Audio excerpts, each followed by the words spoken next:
ഇന്നത്തേത് ഒരു കിടിലൻ ബ്രേക്ക്ഫാസ്റ്റ് റെസിപ്പിയാണ്. അപ്പോൾ പൊറോട്ടയും ചപ്പാത്തിയൊക്കെ മാറി നിൽക്കുന്ന അത്രയും ടേസ്റ്റിലാണ് നമ്മളിത് ഉണ്ടാക്കിയെടുക്കാൻ വേണ്ടിയിട്ട് വളരെ സിമ്പിളാണ്. അപ്പോൾ നമുക്ക് വീഡിയോയിലിട്ട് പോവാം. വീഡിയോ കണ്ടുനോക്കാം. 1/2 കപ്പ് ചോറാണ് ഇട്ടെടുക്കുന്നത്. സെയിം ആയിട്ട് വെള്ളം ഒഴിച്ചു കൊടുക്കുക. 1/2 കപ്പിന് വെള്ളം ഒഴിച്ചു കൊടുത്തിട്ട് ഇത് നല്ല ഫൈൻ പേസ്റ്റ് ആക്കിയിട്ട് നമുക്കൊന്ന് അരച്ചെടുക്കാം. ഇപ്പം ഞാൻ ഒരു പാത്രത്തിലോട്ട് 2 കപ്പ് മൈദ ഇട്ടെടുത്തിട്ടുണ്ട്. ഇപ്പം നമ്മൾ അരച്ച് വെച്ചിട്ടുള്ള ആ ഒരു ചോറ് മുഴുവനായിട്ട് തന്നെ ഇതിലേക്ക് ഒഴിച്ചു കൊടുക്കുക. ഈ 2 കപ്പ് മൈദയിലേക്ക് ഈ 1/2 കപ്പ് ചോറും 1/2 കപ്പ് വെള്ളം കറക്റ്റാണ് കേട്ടോ. വേറെ വെള്ളമൊന്നും നമ്മൾ ഇതിലോട്ട് ചേർക്കണ്ട. ഇപ്പം ഇതിലോട്ട് കുറച്ച് ഓയിൽ കൂടി ഈ ഒരു സമയത്ത് ഒഴിച്ചു കൊടുക്കുക. ഇനിയിപ്പോൾ നമുക്ക് ടീസ്പൂൺ വെച്ചിട്ട് ഇതുപോലെ ഒന്ന് മിക്സ് ആക്കി കൊടുക്കാം. ഇനി നമുക്ക് ഇതൊന്ന് ഒരു ഡോ പോലെ ആക്കിയെടുക്കാം.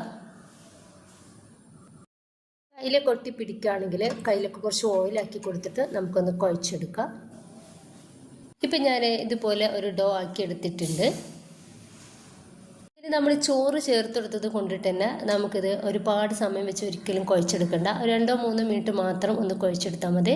ഇതിപ്പോഴും നല്ല സോഫ്റ്റ് ആയിട്ടാണ് ഇരിക്കുന്നത്.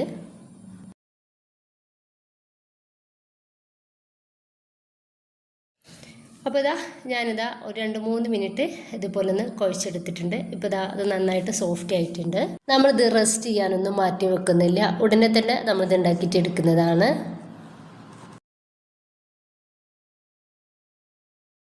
ഇപ്പോൾ ഞാനിത് മീഡിയം സൈസിലുള്ള ബോൾസുകളാക്കിയിട്ടൊന്ന് കട്ട് ചെയ്തെടുക്കുന്നുണ്ട്.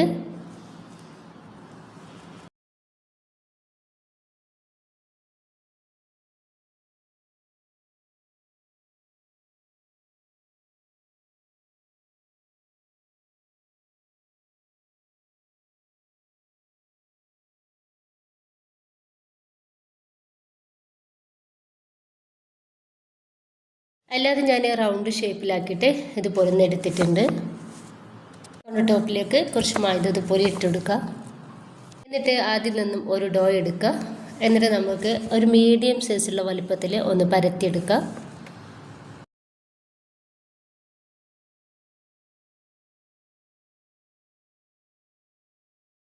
ഈ ഒരു രീതിയിലൊന്ന് പരത്തിയെടുത്തിട്ടുണ്ട്. ഒരു മീഡിയം സൈസിലാണ് പരത്തിയെടുത്തിട്ടുള്ളത്. ഇതുപോലെ തന്നെ ബാക്കി മുഴുവനായിട്ട് പരത്തിയെടുത്തിട്ടുണ്ട്. അപ്പോൾ 8 എണ്ണമാണ് നമ്മൾ 2 കപ്പ് മൈദയിൽ ഉണ്ടാക്കിയിട്ട് എടുത്തിട്ടുള്ളത്. നമ്മൾ ചെയ്തെടുക്കുന്നത് കൗണ്ടർ ടോപ്പിലേക്ക് കുറച്ച് മൈദ തൂവി കൊടുത്തിട്ട് ഒരു പത്തിരി വെച്ച് കൊടുത്തിട്ടുണ്ട്. എന്നിട്ട് ഇതിൻ്റെ മേലേക്ക് നമുക്കിതാ കുറച്ച് ഓയിൽ ഇതുപോലെ ഒന്ന് സ്പ്രെഡാക്കി കൊടുക്കാം.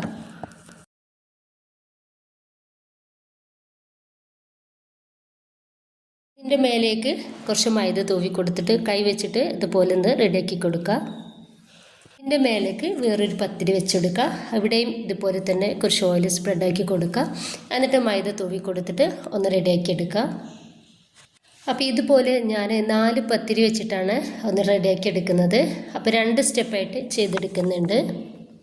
ഇനിയിപ്പോൾ ഒരു 4 പത്തിരി ഇതുപോലെ റെഡിയാക്കി എടുത്തതിൻ്റെ ശേഷം ഇതുപോലെ ഒന്ന് പരത്തിയെടുക്കുക. ഒരു ഏകദേശം ഒരു കുറച്ച് വലുപ്പത്തിൽ തന്നെ നമ്മളിത് പരത്തിയെടുക്കുന്നുണ്ട്. നമ്മൾ ചുട്ടെടുക്കുന്ന പാൻ എത്ര വലുപ്പമുണ്ട് അതിനനുസരിച്ച് നമുക്ക് പരത്തിയെടുക്കാം. എത്ര തിക്നെസ്സിലായാലും നമുക്കിത് പരത്തിയെടുക്കാൻ വേണ്ടിയിട്ട് പറ്റും. ഇപ്പം ഞാൻ ഈ ഒരു രീതിയിൽ പരത്തിയെടുത്തിട്ടുണ്ട്. നന്നായിട്ട് ചൂടായിട്ടുള്ള പാനിലേക്ക് കുറച്ച് ഓയിൽ ഇതുപോലെ തേച്ചെടുക്കുന്നുണ്ട്. നമുക്ക് ഇതൊന്ന് മറിച്ചിട്ട് കൊടുക്കാം. ഇനിയിപ്പോൾ കുറച്ച് ഓയിൽ ഞാനിതിൻ്റെ മേലേക്ക് തേച്ച് കൊടുക്കുന്നുണ്ട്. വേണമെന്നുണ്ടെങ്കിൽ തേച്ച് കൊടുക്കുക. അത് തേച്ചെടുക്കുമ്പോൾ ഒന്നൊരു ടേസ്റ്റ് ഉണ്ടാവും നമ്മുടെ ഈ ഒരു പൊറോട്ടയ്ക്ക്. വീണ്ടും നമുക്കിത് മറിച്ചിട്ട് കൊടുക്കാം. അങ്ങനെ 2-3-4 പ്രാവശ്യം തിരിച്ച് മറിച്ചിട്ട് കൊടുക്കുക.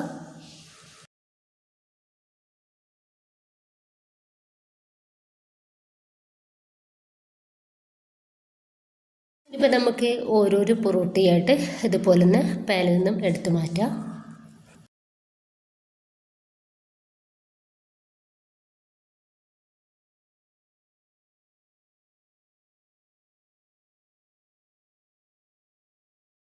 അപ്പോൾ മുഴുവനായിട്ട് തന്നെ റെഡിയാക്കി എടുത്തിട്ടുണ്ട്. ഇത് പൊറോട്ടയേക്കാളും ചപ്പാത്തിയേക്കാളും നല്ല ടേസ്റ്റാണ് കഴിക്കാൻ വേണ്ടിയിട്ട്. ഭയങ്കര സോഫ്റ്റിലാണ് ഇതിരിക്കുന്നത്. അപ്പോൾ നമുക്ക് ബ്രേക്ക്ഫാസ്റ്റായിട്ട് ഈസിയായിട്ട് ഉണ്ടാക്കിയെടുക്കാവുന്നതേ ഉള്ളൂ. എല്ലാവരും ട്രൈ ചെയ്ത് നോക്കുക. ഇഷ്ടമായിട്ട് നിങ്ങളുടെ എല്ലാ സപ്പോർട്ടും ഉണ്ടാവും. ലൈക്ക് ചെയ്യാനും സബ്സ്ക്രൈബ് ചെയ്യാനും കമൻറ്റ് ചെയ്യാനും മറക്കേണ്ട. ഇൻഷാ അല്ലാഹ്. ഓക്കെ.